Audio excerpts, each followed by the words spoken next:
Comment Alors, vas-tu? ça va très bien. C'est 9h ce matin, donc le Canadien, les joueurs se réunissent une dernière fois avant l'été pour faire le bilan. Et on est curieux d'entendre ce que Ken Hughes va avoir à dire, Martin Saint-Louis, Jeff Gorton, quelques joueurs, Martin, Jeff Gorton. ouais. Tout le monde va parler, là. Ben oui, beaucoup de gens parlent et c'est le matin des grandes réponses et on en veut des réponses. On sait là, que le ton de ce point de presse-là sera positif. On regarde la saison qu'on a eue, somme toute. Je sais que tu trouves que ça s'est fini en queue de les poisson. 2 derniers matchs, Totalement. mais la saison, 106 points à l'équipe. Puis, tu sais, toutes les premières. Ça faisait 40 ans qu'on n'avait pas eu un compteur de 50 buts, de 100 points. Tu sais, c'est plein d'affaires qu'on n'a pas vues depuis des décennies à Montréal. C'est tout du beau, là. Mm-hmm. En fait, cette équipe-là n'aurait pas fait le carré d'as sans des performances individuelles exceptionnelles. Yacoub Debèche, on l'a pas nommé, là, mais pour un gardien recru, c'est assez extraordinaire ce qu'il a accompli. Non seulement ça, il nous a amenés en série et il nous a rendu loin en série. Cole Caulfield, 51 points. Ça faisait 36 ans qu'il n'y avait pas eu de marqueur de 50 buts. J'ai dit 51 points, mais c'est buts. Ça faisait 36 ans qu'on n'avait pas eu ça chez le Canadien. C'est pas juste dans la quantité, Cole Caulfield, c'est dans la qualité. 33 de ses 51 buts ont été marqués à 5 contre 5. Ça, c'est un sommet dans la Ligue nationale. Je pense qu'il est premier de la Ligue pour les buts gagnants. On l'appelait Monsieur Samedi soir. Donc ça, c'est une performance individuelle exceptionnelle aussi. Les 100 points de Suzuki. Donc, je pense qu'on a un portrait très positif. Mais c'est vrai que contre les Hurricanes, on a été déclassé. Et c'est là qu'on a été déclassé les 2 derniers matchs. Parce qu'avant ça, c'était allé en prolongation. Puis moi, je reste convaincu que le 3e match, là, le Canadien n'a vraiment pas été chanceux. T'sais. Le but refusé. Ouais. Bon, il était hors-jeu. Pas que c'était une erreur de l'arbitre, mais il est quand même hors-jeu par 2 pouces ou 1 pouce écart. Là, donc là, hors-jeu, Matheson pogne le poteau en 3e période. Là, on va en prolongation à cause de ça. Matheson repogne le poteau. Suzuki se présente seul devant le gardien, lance juste à côté. Mais tu sais, n'importe quel de ces 4 événements-là, Canadien marque, mène la série 2-1. À mon avis, tu changes la donne de la série. Là. Tu changes l'atmosphère de la série. Ça, c'est 2 matchs qui auraient pu tourner de n'importe quel côté. Ça n'a pas été du nôtre. Mais là, à un moment donné, on dirait que le moral a décroché, la fatigue a embarqué. Ben oui. Saint-Louis n'a pas su s'ajuster. Ça fait que pour le partisan là, qui a organisé des parties ou qui est allé à la cage les 2 derniers matchs, t'as pas de match. Après la première période, c'est fini. L'équipe est morte, flat, découragée, des faces longues. Tu sais, ça finit plate. Pour moi, ça c'est sûr. Il y avait plus de gaz dans le réservoir. Il faut rappeler aussi que la Caroline arrivait jambes fraîches, 2 séries faciles, 8 matchs de jouer. On en avait 14 de jouer. Tu pars, t'es pas au même pied d'égalité. Enfin, mais une des choses qu'on attend toujours de ces conférences de presse-là, c'est les blessures. Là. C'est sûr qu'il y a plein de gars qui jouaient blessés. On va savoir à quel point. Ouais. Je pense que ça va être une liste qui sera pas longue, mais qui va être importante. C'est-à-dire de grosses blessures sur nos joueurs importants. C'est ça qui m'inquiète le plus de ce point de presse-là, en fait. Dobson. Moi, tout est inquiète que des joueurs doivent subir des chirurgies, soit pas là au camp d'entraînement. Oui, Goulet, Dobson.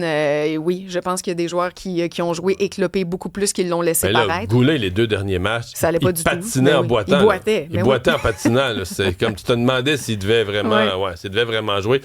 Puisqu'on est dans le hockey international... battu par la Norvège. Pour une médaille de bronze. Déjà, on joue pour le bronze. Mais oui, écoute, on est écarté du podium pour la 3e année de suite. Et là, c'était la finale bronze hier contre la Norvège et on a échappé ça en prolongation 3-2. C'était pas un si mauvais match dans le sens où le Canada a quand même fait preuve de caractère. On perdait 2-0 et on a réussi à créer l'égalité pour ramener ça à 2-2. Et tout ça s'est fait dans les 2 dernières minutes du match. Donc, il y a eu une belle remontée qu'on peut souligner, mais on a perdu en prolongation. Et tu l'as dit, c'est la Norvège. C'était pas une équipe qui était une puissance il y a quelques années, mais c'est ça qu'il faut retenir. C'est que là, le Canada n'a pas investi assez d'argent. Le Canada a comme un peu laissé tomber son développement alors que les autres pays ont fait tout le contraire. Et il y a un écart clair qui est en train de se créer parce que non seulement on n'est plus la puissance, mais on est rendu écarté du podium. Là. C'est quand même assez important comme constat. On l'a vu à Milan-Cortina aussi au début de l'hiver et on revoit le même scénario hier. Il y a quand même une étude de conscience à faire là. Oui, absolument. Puis c'est parce que c'est comme si on essaie de bâtir des équipes avec des joueurs un peu vedettes puis ça donne rien. Là. Des systèmes de jeu mieux organisés nous battent. Mais là, la Norvège, j'avoue que j'ai été secoué. Là. La Norvège, oui. Mais as-tu vu même la demi-finale contre la Finlande? On peut donner le crédit à la Finlande. Quelle belle équipe ils se sont montés. Je trouve que comparativement à eux, on n'avait pas d'éléments explosifs. Il nous manquait quelque chose. Donc, on peut prendre des notes. Tennis? Tennis, c'est intéressant ce qui se passe. Oui, Roland-Garros. Il nous reste seulement un Canadien dans la course à Roland-Garros, Félix Auger-Aliassime, mais franchement, je pense que ça pourrait être son tournoi. Parce qu'il y a comme un assez beau parcours, là. Il y a un super beau parcours, puis en plus, il y a plein de têtes de série qui sont déjà tombées, donc le tableau est un peu ouvert pour lui. Il va jouer son match de 4e tour aujourd'hui contre Alejandro Tabilo, Chilien de 28 ans. C'est un duel qui est prévu à 9h30 ce matin. Félix est 4e tête de série, 6e mondial. Tabilo est 36e mondial. Les deux se sont affrontés une seule autre fois dans le passé. Félix avait gagné assez facilement. Donc, sur papier, Félix est avantagé.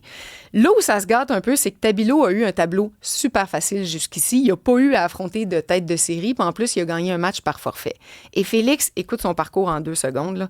Son premier match a duré plus de 4 heures. Oui, il y a du tennis de jouer, lui. Son deuxième, plus de 3 heures. Son troisième, c'est fini après minuit samedi, plus de 3 heures de jeu aussi. Tout ça dans une semaine de canicule folle à Paris. Là, il y a plus que 11 heures de tennis en 3 matchs, puis il arrive au 4e tour. On s'entend que le portrait n'est pas le même que son concurrent, que son adversaire. Mais je pense qu'il la veut. Roland-Garros, c'est le seul tournoi majeur dans lequel Félix n'a jamais atteint les quarts de finale, c'est-à-dire le 5e tour. Donc, il est à une victoire d'atteindre son maximum. Et comme je le disais, il y a une sérieuse option là, sur ce tournoi-là. Il reste Zverev peut-être comme tête de série. Là. Un petit mot semi-humoristique, mais c'est jamais drôle quand quelqu'un se fait mal, mais c'est quand même bizarre ce qui s'est passé hier au stade des Blue Jays. En fait, il y a eu une fausse balle. Il y a un partisan qui a récupéré la balle et c'était vraiment pas... Il a voulu être gentil ou généreux. Il a juste voulu être gentil. Il a relancé la balle sur le terrain, mais il n'y a pas eu de contact visuel avec le joueur des Blue Jays qui l'a reçu sur le bras puis ça l'a blessé. Parce que moi, j'ai vu le titre, là, le joueur blessé par un partisan. Ouais. Moi, je pensais que c'était genre, tu sais, une balle que tu vas attraper, le gars sort son bras dans la foule, tu sais, puis pour attraper une fausse balle. Mais même non. un coup. Puis je me disais, peut-être, il y a un partisan qui est allé le frapper ou je sais pas quoi. Mais non, Retour de c'est balle. un pauvre gars qui a. La leçon, quand tu reçois une fausse balle, c'est un cadeau. Garde-la. C'est probablement ce à quoi s'attendait le joueur des Blue Jays, à ne pas recevoir cette balle-là. Fait qu'il l'a eu sur le poignet, mais je pense que c'est rien de grave. Merci, Evelyne. Plaisir. Au revoir.